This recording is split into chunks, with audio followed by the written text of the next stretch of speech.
Good morning guys. आज हम लोग एसएससी जेई 2022 की जो नोटिफिकेशन आया है उसके बारे में डिस्कस करेंगे।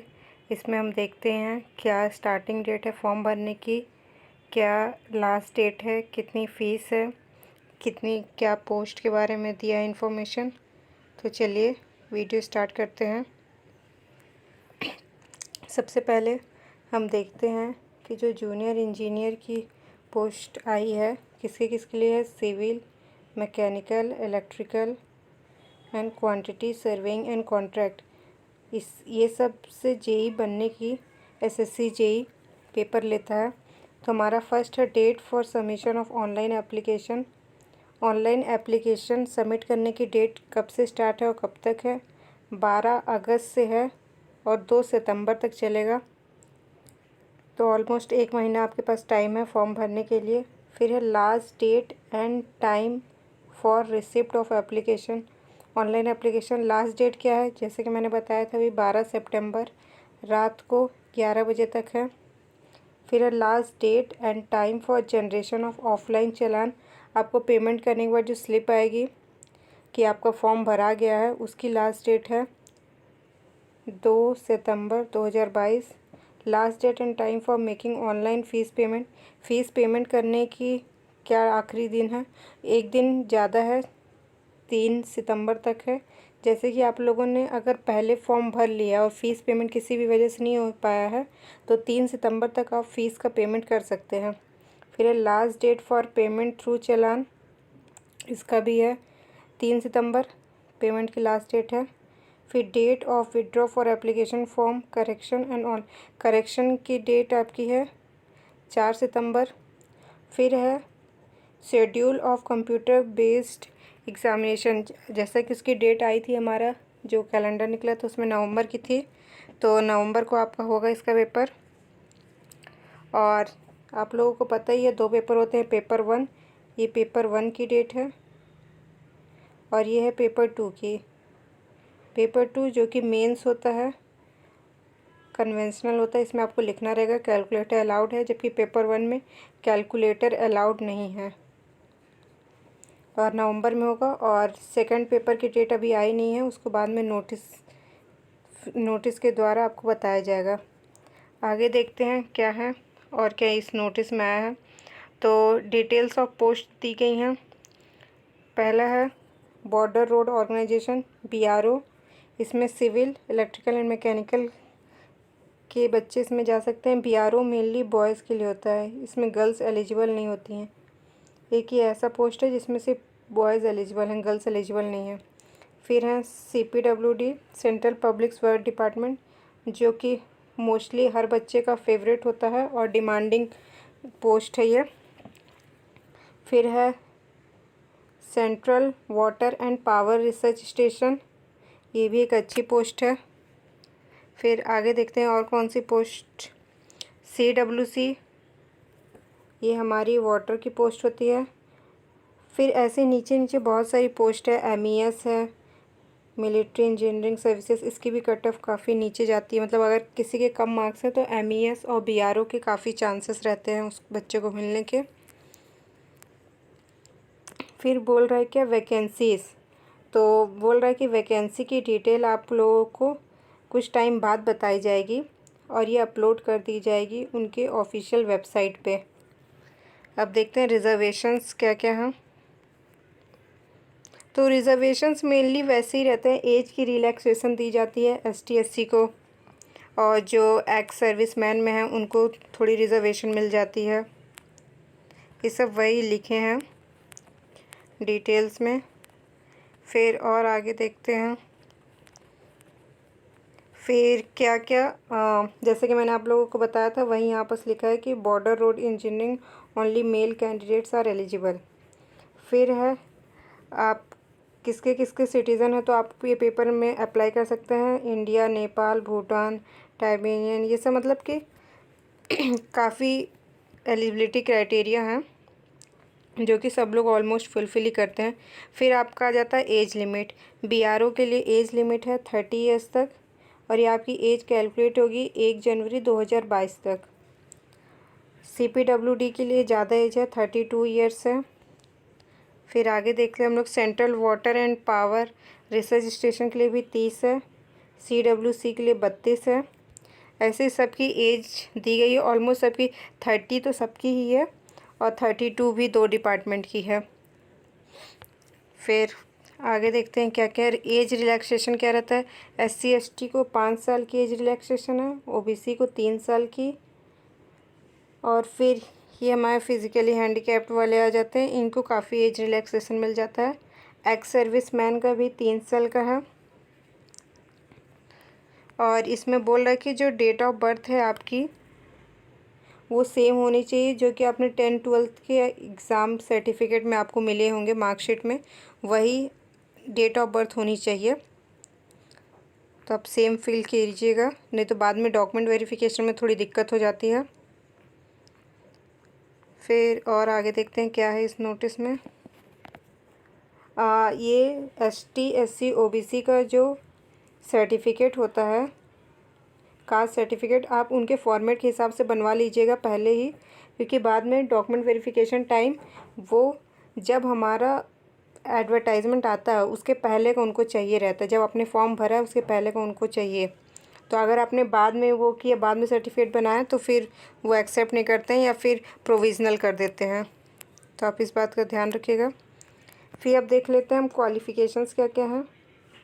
जूनियर इंजीनियर सिविल BRO के लिए डिग्री, या तो डिग्री हो या फिर 3 ईयर डिप्लोमा हो प्लस 2 ईयर का वर्किंग एक्सपीरियंस हो। अगर डिग्री है तो नो एक्सपीरियंस रिक्वायर्ड, अगर डिप्लोमा है तो आपको 2 ईयर का वर्किंग एक्सपीरियंस होना चाहिए। किसमें? In planning, execution and maintenance of civil engineering work में। फिर आगे देखते हैं हम इलेक्ट्रिकल वालों का भी सेम ऐसे ही है। BRO के लिए या तो डिग्री हो या तो 3 साल का डिप्लोमा हो, तो 2 साल का एक्सपीरियंस होना चाहिए। फिर आगे CPWD के लिए कोई एक्सपीरियंस की रिक्वायरमेंट नहीं है, डिप्लोमा एलिजिबल है और डिग्री भी एलिजिबल है। बहुत बच्चों को कन्फ्यूज़न रहता है क्या डिग्री एलिजिबल है कि नहीं। डिग्री भी एलिजिबल है, डिप्लोमा भी एलिजिबल है। ऐसे ही जूनियर इंजीनियर इलेक्ट्रिकल वालों के लिए भी डिप्लोमा डिग्री दोनों एलिजिबल हैं। बाकी जितने भी नीचे पोस्ट है उसमें डिप्लोमा डिग्री दोनों एलिजिबल है। अगर आप सिविल से हैं तो सिविल में होने चाहिए आपकी डिग्री डिप्लोमा, और इलेक्ट्रिकल वालों की इलेक्ट्रिकल से। कुछ कुछ पोस्ट में ही बस एक्सपीरियंस मांगी है, वो भी डिप्लोमा वालों के लिए। डिग्री वालों के लिए कोई एक्सपीरियंस की रिक्वायरमेंट नहीं है। फिर और आगे देख लेते हैं, ये सब तो एलिजिबिलिटी क्राइटेरिया हो गए। फिर ये सब में तो मतलब ये सब इन्फॉर्मेशन दिए हैं, आप पढ़ सकते हैं, बाकी इस समय कोई इम्पोर्टेंट नहीं है। फिर आ जाते हैं हम लोग फ़ीस को देखते हैं, कितनी एप्लीकेशन फ़ीस लगेगी। तो एप्लीकेशन फ़ीस इसकी है 100 रुपये, और वुमेन कैंडिडेट और जो candidate SC ST, person with disabilities and ex service man, उनको 0 रुपये लगेगा, उनको 1 भी रुपये नहीं लगेगा। बाकियों को 100 रुपये लगेगा। आप पेमेंट इसकी UPI नेट बैंकिंग के थ्रू कर सकते हैं। ये सब बताया कि आप कब से ऑनलाइन फ़ीस पेमेंट शुरू कर सकते हैं, कब तक आप ऑनलाइन फ़ीस पे कर सकते हैं, सब कुछ है। करेक्शन चार्ज भी दिया है, कितना अगर आपको करेक्शन लगेगा तो कितना करेक्शन चार्ज लगेगा। फिर सेंटर्स दी गई हैं कि क्या क्या सेंटर आप भर सकते हैं। तो जिसका सेंट्रल रीजन में है, जैसे सेंट्रल रीजन में रहता है बिहार और UP का, तो इसमें आपको क्या क्या सेंटर मिल सकता है। इसमें आप भर सकते हैं ये पटना, आगरा, बरेली। सेंट्रल रीजन बिहार और UP, और इनके मोस्टली रहते हैं जो कि इम्पोर्टेंट रहते हैं, जैसे लखनऊ, प्रयागराज, मेरठ, वाराणसी, ये सब आपको सेंटर दिए गए हैं। फिर ईस्टर्न रीजन के भी हैं, कर्नाटका, केरला। मध्य प्रदेश रीजन में आता है हमारा मध्य प्रदेश और छत्तीसगढ़, भोपाल, बिलासपुर, ग्वालियर, रायपुर, ये सब सेंटर हैं। ऐसे ही सबके सेंटर दिए हैं और बगल में उनके हेडक्वार्टर भी दिए हैं। तो जैसे ये हेडक्वार्टर का क्या काम रहता है कि जैसे आप मध्य प्रदेश रीजन में हैं, आपका फर्स्ट पेपर निकल गया और सेकंड पेपर भी निकल गया है, अब आपको डॉक्यूमेंट वेरिफिकेशन के DV के लिए बुलाया गया, तो आपको यहाँ जाना पड़ेगा DV के लिए, जो उनका रीजनल ऑफिस होता है। तो इसलिए ये एड्रेस भी आप ध्यान रखिएगा जिस रीज़न के हों आप, क्योंकि आपको डॉक्यूमेंट वेरिफिकेशन के लिए वहीं जाना होगा। तो एक कैंडिडेट जो है वो 3 स्टेशन अपने 3 सेंटर अपने ऑप्शन में रख सकता है जो कि सेम रीज़न के हो। अगर आप एमपी रीज़न भर रहे हैं तो आप सिर्फ उसी रीज़न में जो सेंटर्स इधर लेफ़्ट साइड में दिए हैं बॉक्स में ऊपर टेबल में, वही 3 सेंटर्स, वहीं के 3 सेंटर्स आप बस भर सकते हैं। ऐसे अगर आप मान लीजिए सेंट्रल रीजन के भर रहे हैं तो उसके 3 सेंटर आप भर सकते हैं, सेम होने चाहिए। फिर है स्कीम ऑफ एग्ज़ामिनेशन, बताया है कि कैसा होता है पेपर। तो कंप्यूटर बेस्ड है, ऑनलाइन पेपर होगा। और इसका general intelligence and reasoning 50 question होगा, 50 मार्क्स का। जनरल अवेयरनेस होगा 50 क्वेश्चन, 50 मार्क्स का। और फिर सिविल के पेपर होंगे 100 क्वेश्चन, 100 मार्क्स के। और ये 2 घंटे होता है, टाइम बहुत कम रहता है। मोस्टली बच्चों का पेपर छूटने लगता है, इसलिए आपको जल्दी से करना होगा। और 40 मिनट एक्स्ट्रा मिलता है जो कि बच्चे डिसेबल्ड रहते हैं उनके लिए। बताया गया है कि कौन एलिजिबल है पैरा 10.1 एंड पैरा 10.2 में। मेनली 2 घंटे में आपको 200 क्वेश्चन करने हैं, बहुत स्पीड में, और नेगेटिव मार्किंग भी रहती है। फिर आगे ऐसी सेम इलेक्ट्रिकल मैकेनिकल वालों का भी है। और फिर जो पेपर 2 होता है, पेपर 2 रिटन एग्ज़ामिनेशन है, ये 2 घंटे का और 300 मार्क्स का होता है ये। तो टोटल आपके 500 मार्क्स में आपका मेरिट बनता है। उसके हिसाब से आपको डॉक्यूमेंट वेरिफिकेशन के बुलाया जाएगा, फिर दोबारा लिस्ट निकलेगी। क्योंकि डॉक्यूमेंट वेरिफिकेशन में क्या है कि ज़्यादा बच्चों को थोड़ा बुलाते हैं। फिर है हमारा इसमें, जैसे मैंने बताया था पहले भी, नेगेटिव मार्किंग है। तो नेगेटिव मार्किंग 1/4 की होती है, मतलब 0.25 marks for each wrong answer. तो आपको आंसर करने से पहले ध्यान में रखना होगा कि अगर आप श्योर हैं तभी आप टिक करिएगा, नहीं तो नेगेटिव हो जाएगा। और क्वेश्चन पेपर जो होगा इंग्लिश हिंदी दोनों में रहता है। और जो है इसमें ये भी बताया गया है कि candidates are allowed to bring their own slide rule, calculator, logarithmic table, stream table. Paper 2 में बस ये सब अलाउड है, जैसे कि स्टील टेबल हो गया, आरसीसी कोड हो गया, ये सब आपको पेपर 2 में अलाउड है। कोई भी चीज़ आपको पेपर 1 में अलाउड नहीं है। कैलकुलेटर भी पेपर 2 में अलाउड है, पेपर 1 में अलाउड नहीं है।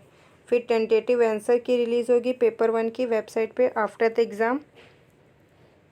और देखते हैं, फिर आपके मार्क्स आएंगे, मार्क्स के नॉर्मलाइजेशन होंगे, फिर कट ऑफ आएगी, रिज़ल्ट आएगा, फिर पेपर 2 का डेट आएगा। फिर नीचे आपके सिलेबस दिए गए हैं, एक बार आप ये सब देख लीजिएगा कि सिलेबस में क्या क्या है मेनली। इस अब नोटिस में लगता है नीचे सारे सिलेबस है सारे ब्रांच के, आप इसे एक बार देख लीजिएगा। और ये थोड़ा एक इम्पॉर्टेंट पॉइंट है, ये थोड़ा डीवी के बारे में बताया गया है कि वही है कि आप डॉक्यूमेंट्स पहले से तैयार रखिएगा डीवी के, ताकि आपको बाद में कोई दिक्कत ना हो इन केस आपका सिलेक्शन हो जाता है तो। नहीं तो बहुत सारे बच्चों को प्रोविजनल या फिर रिजेक्ट कर दिया जाता है on the basis of document only. आप कोई सा भी इसमें एक प्रूफ लेके जा सकते हैं, ID proof, Aadhaar card, voter card, PAN card, और 2 पासपोर्ट साइज़ फ़ोटो भी लेके जाएंगे कलर्ड।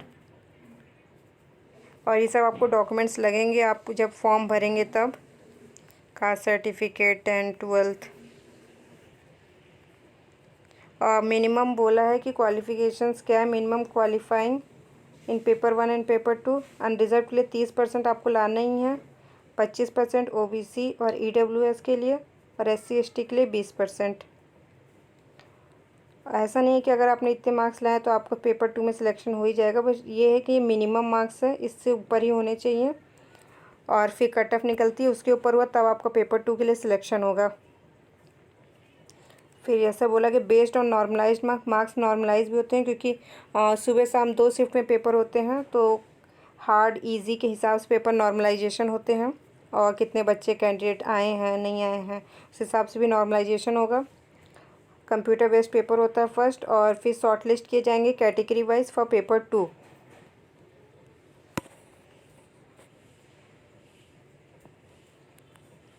उसके बाद फिर जो फाइनल कैंडिडेट सिलेक्टेड होंगे उनकी रैंक वाइज लिस्ट निकलती है, और जब आप डीवी के लिए जाएंगे तभी आपसे प्रेफरेंस भराया जाएगा।